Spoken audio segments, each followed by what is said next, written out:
नमस्कार दोस्तों, आपका मेरे YouTube चैनल में स्वागत है। आज मैं तुलसी से जुड़ी कुछ बातें आपको बताने जा रही हूँ। तुलसी जी की पूजा तो सभी करते हैं, लेकिन कुछ ही लोग तुलसी जी के बारे में जानते हैं। तो मैं आज आपको तुलसी जी के बारे में बताऊंगी। आइए चलते हैं तुलसी जी की कथा की तरफ। तुलसी जी से जुड़ी एक कथा बहुत प्रचलित है। श्रीमद् देवी भागवत पुराण में इसकी कथा बताई गई है। एक बार शिव ने अपने तेज को समुद्र में फेंक दिया था। उससे एक महातेजस्वी बालक ने जन्म लिया। यह बालक आगे चलकर जालंधर के नाम से पराक्रमी दैत्य राजा बना। इसकी राजधानी का नाम जालंधर नगरी था। दैत्यराज कालनेमी की कन्या वृंदा का विवाह जालंधर से हुआ। जालंधर महाराक्षस था।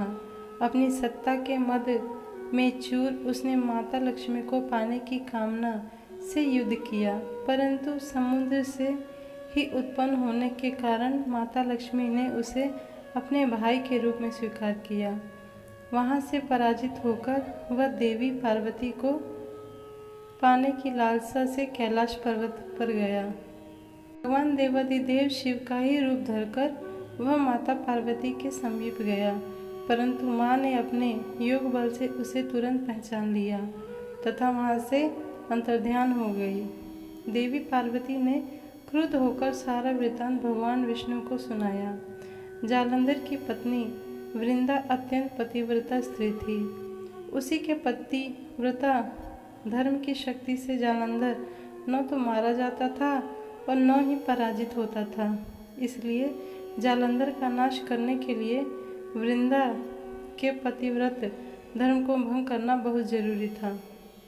कारण भगवान विष्णु ऋषि का वेश धारण कर वन में जा पहुँचे, जहाँ वृंदा अकेले भ्रमण कर रही थी।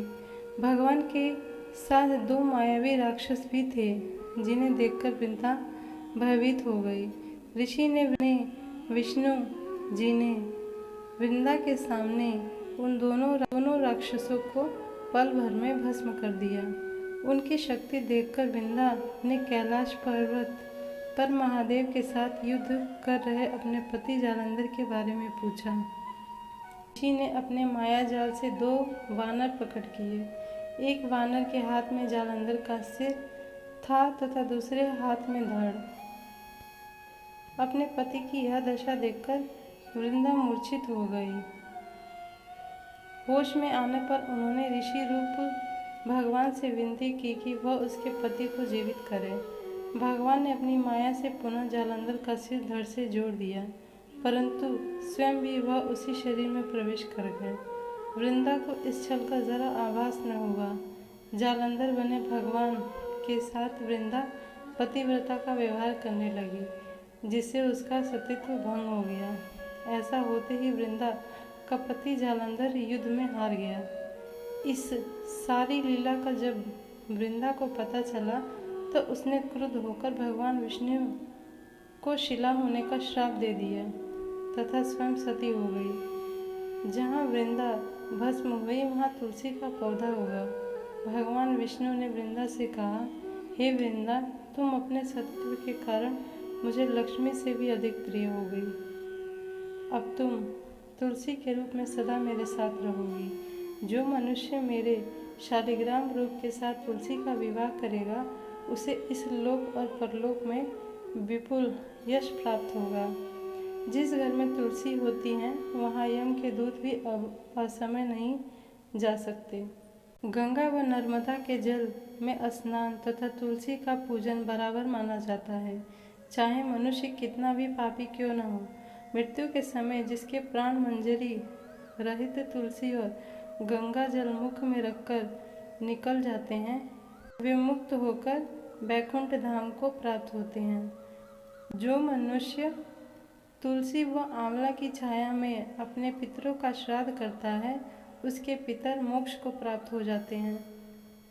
उसी दैत्य जालंधर की यह भूमि जालंधर नाम से विख्यात है। सती वृंदा का मंदिर मोहल्ला कोट किशनचंद में स्थित है। कहते हैं इस स्थान पर एक प्राचीन गुफा थी जो सीधी हरिद्वार तक जाती थी। सच्चे मन से 40 दिन तक सती वृंदा देवी के मंदिर में पूजा करने से सभी मनोरथ पूर्ण होती है। तो ये थी माता तुलसी की कहानी। अगर आपको अच्छी लगे हो तो प्लीज़ लाइक कीजिएगा। धन्यवाद।